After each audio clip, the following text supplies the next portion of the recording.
আজকে অনেক দিন পর আবার ছোটখাটো রান্নার একটা ভিডিও নিয়ে চলে আসছি। এই যে এদিকে আমার গিন্নি কি যেন মাখাচ্ছে। কি মাখাচ্ছ গিন্নি? চিকেন। চিকেন? কি করবে এটা? চিকেন কি বলে? বারবিকিউ করব। চিকেন নাকি বারবিকিউ করবে? তো মেয়ে খেতে চেয়েছিল। এই যে দেখুন, সেই চিকেনের লেগ পিসগুলো চুলের মধ্যে দিয়ে দেওয়া হলো। এক পিস করে সেই লেগ পিসগুলো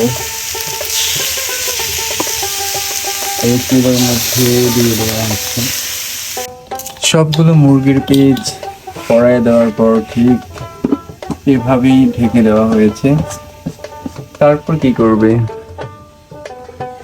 তারপর হবে এভাবেই? আর কিছু করতে হবে না?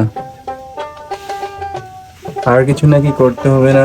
এভাবে আস্তে আস্তে করে থাকবে, আস্তে আস্তে করে। তো দেখি সে পর্যন্ত কি হয়। এবারে সেই চুলায় থাকা কড়ার ঢাকনাটা উঠিয়ে নেওয়া হচ্ছে সেই মাংসের টুকরোগুলো উল্টিয়ে দেওয়ার জন্য।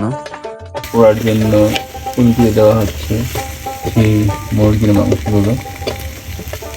এই যে দেখুন, চুলা থেকে অনবরত ধোঁয়া বের হচ্ছে।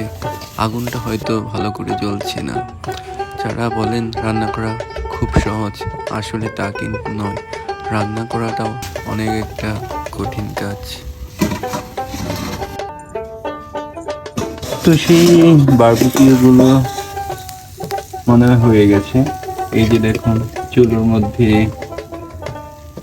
কড়াইয়ে রাখা একটা একটা করে কড়াই থেকে এই প্লেটে রাখা হচ্ছে বারবিকিউগুলো খাওয়ার জন্য। আমার মেয়ে অনেকটাই খুশি হবে এগুলো পেয়ে।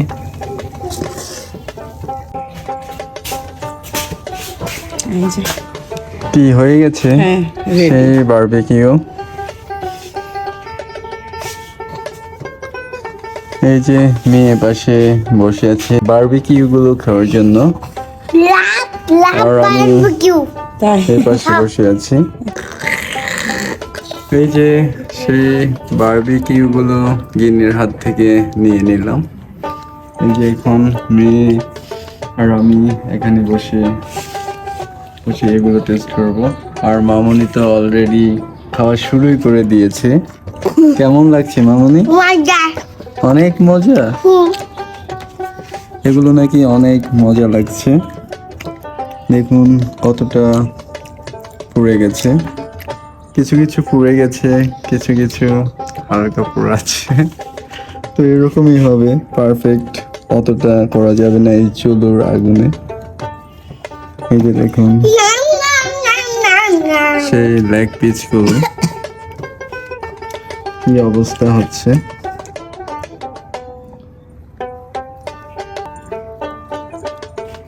এখান থেকে আমি এক পিস খেয়ে টেস্ট করে দেখছি।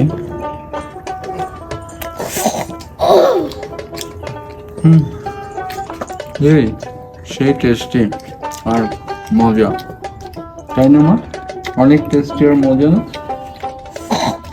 এরকম কিন্তু বাড়িতে বানিয়ে নিজেরাই ওই বারবিকিউগুলো তৈরি করে খাওয়া যায়। যেমন আমার গিন্নি আমাদের জন্য তৈরি করে দিয়েছে, বাজারে গিয়ে খাওয়ার দরকার হয়নি। তো অসংখ্য অসংখ্য ধন্যবাদ প্রিয় গিন্নিকে এই বারবিকিউ তৈরি করে দেওয়ার জন্য।